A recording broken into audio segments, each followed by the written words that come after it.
this video, we will show how to perform an update to your Firefly system using a USB flash drive and the files that were emailed to you for the update.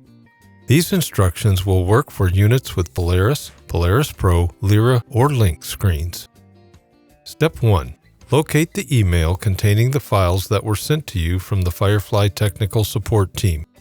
These config files are not compatible with any other unit, so please delete these files once the upload has been successfully completed. Note: a fee of $150 or more will be imposed for any corrective services needed resulting from the use of these files on any other unit other than the specific unit the files were requested for. Step 2. Locate a USB flash drive with a capacity of 32 gigabit or less that has been formatted as FAT or FAT32. If you are not sure how your USB flash drive is formatted, check out our video, Is My USB Flash Drive Format Correct? You may also contact our technical support team for help with this. We have found that the smaller the flash drive, the more consistently they upload successfully. Step 3. Insert the USB flash drive into an open port on your computer. Once the Explorer window opens up, right-click in it with your mouse and create a new folder at the root level. Rename the folder Spider Config, making it all one word. Please note that Spider is spelled with a Y instead of an I. Step 4. Open up the Spider Config folder and drag the files from your email to the Spider Config folder.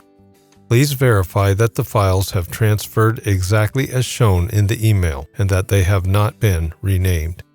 The file should read cli.bin and mcf.bin.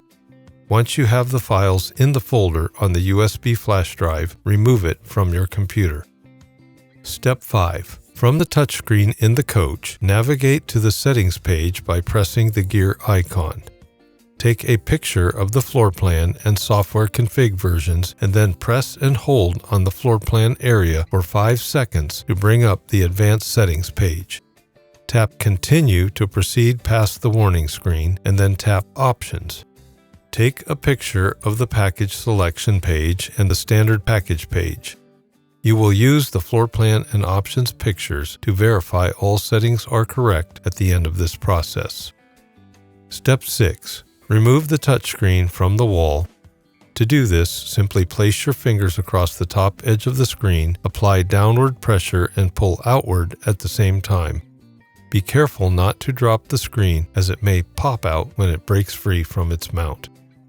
Step 7. Plug the flash drive into the back of the touchscreen and tap the manual load button once it comes up to begin the update process.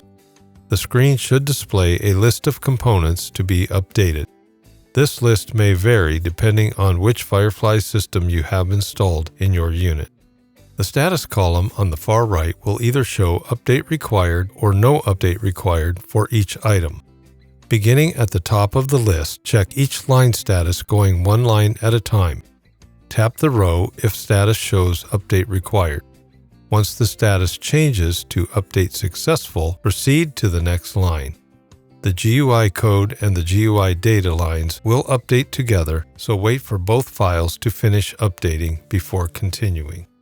Go through the entire list and update any entry that says Update Required. In some systems, it is possible that there are additional items in the list that cannot be seen. Tap the down arrow on the left side of the screen to make sure you get all the way to the bottom of the list. Once all updates have finished and all entries say Update Successful or No Update Required, tap Exit, then tap Exit again on the next page. Step 8. Remove the USB drive from the screen and reinstall the screen back into its mount by inserting the screen into the trim ring and pushing evenly near all 4 corners to snap the screen into place. Step 9. Tap the settings icon and then press and hold on the floor plan area until the page changes. Tap Continue and then find Overrides in the list and tap it. You will now clear EEPROM by resetting the system defaults. Hold the Reset Defaults button for 3 seconds. You may see the Reset Defaults button blink. Tap the Floor Plan button and, using the pictures you took in Step 5, choose your floor plan and make sure all options are set correctly. Tap Close to exit the page. Tap Save Changes to save your information and power cycle the coach using the 12-volt DC house battery disconnect switch. Step 10. Once the screen reboots, tap the Settings page icon and check the GUI and CCM version numbers in the lower right corner of the page to ensure the update was successful. This completes the USB update process. If you have questions or need more information, check our website at fireflyint.com or contact our technical support team at 574-825-4600.